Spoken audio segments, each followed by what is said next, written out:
తెలంగాణ రాష్ట్ర ముఖ్యమంత్రిగా రేవంత్ రెడ్డి గారు బాధ్యతలు తీసుకున్న తర్వాత మొదటిసారి విదేశాల్లో పర్యటిస్తున్నారు రేవంత్ రెడ్డి గారు. తెలంగాణలో పెట్టుబడులు పెట్టే విధంగా, తెలంగాణను మరింత అభివృద్ధి చేసే విధంగా రేవంత్ రెడ్డి గారు నిర్ణయాలు తీసుకుంటున్నారు.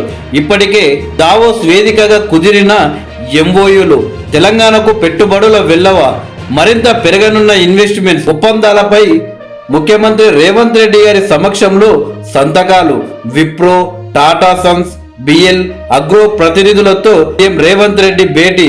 మరికొన్ని కంపెనీల సీఈఓలతో కూడా సీఎం రేవంత్ రెడ్డి గారు భేటీ కావడం జరిగింది. అలాగే అందరికీ మెరుగైన యూనివర్సల్ వైద్య సేవలు అందించే లక్ష్యంతో సిఇటి టీంతో సీఎం రేవంత్ రెడ్డి బృందం చర్చలు. ఇకపోతే సీఎం రేవంత్ రెడ్డి గారి 3 రోజుల పర్యటనలో దాదాపు 37,870 కోట్లు తెలంగాణ రాష్ట్రంలో పెట్టుబడులు పెట్టడానికి ఒప్పందం చేసుకున్న కంపెనీలు. అయితే ఆ కంపెనీల పెట్టుబడులకు సంబంధించిన వివరాలు ఇలా ఉన్నాయి.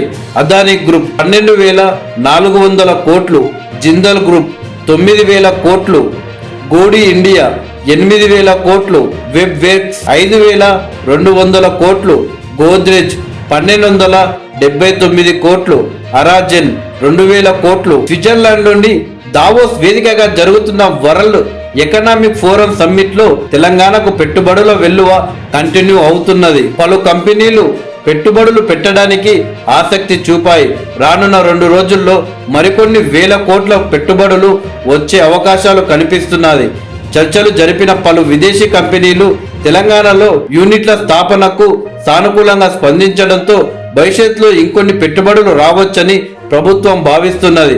గతేడాది దావోస్ సమ్మిట్ లో 21,000 కోట్లు పెట్టుబడులు రావడానికి అవకాశం ఉన్నదంటూ అప్పటి మంత్రి కేటీఆర్ వ్యాఖ్యానించారు. తెలంగాణ తరపున ఫస్ట్ టైం సీఎం నేతృత్వం వహించి జరిపిన చర్చలతో 3 రోజుల్లో 37,870 కోట్లకు ఒప్పందాలు జరగడం గమనార్హం. దాదాపు ఇది బీఆర్ఎస్ పార్టీ ప్రభుత్వంపై చాలా బలంగా ఎఫెక్ట్ అయ్యే అవకాశం ఉన్నది. బీఆర్ఎస్ పార్టీ ఎన్నికల్లో ఓడిపోవడంతో ఇక తెలంగాణలో పెట్టుబడులు రావు. కేటీఆర్ లేకపోవడంతో హైదరాబాద్ లో ఐటీ డెవలప్మెంట్ ఇక ఉండదు అని అనుకున్నారు. కానీ రేవంత్ రెడ్డి గారి దావోస్ పర్యటన తర్వాత మాత్రం అప్పటికంటే తెలంగాణ అభివృద్ధిలో దూసుకెళ్తుందని తెలంగాణ ప్రజలు నమ్ముతున్నారు. అంటే 3 రోజుల్లోనే దాదాపు 37,870 కోట్లు తెలంగాణలో ఇన్వెస్ట్ చేయడానికి వివిధ కంపెనీల సీఈఓలు ముందుకు రావడంతో సీఎం రేవంత్ రెడ్డి గారి దావోస్ పర్యటన మరింత ఆసక్తికరంగా మారిపోయింది.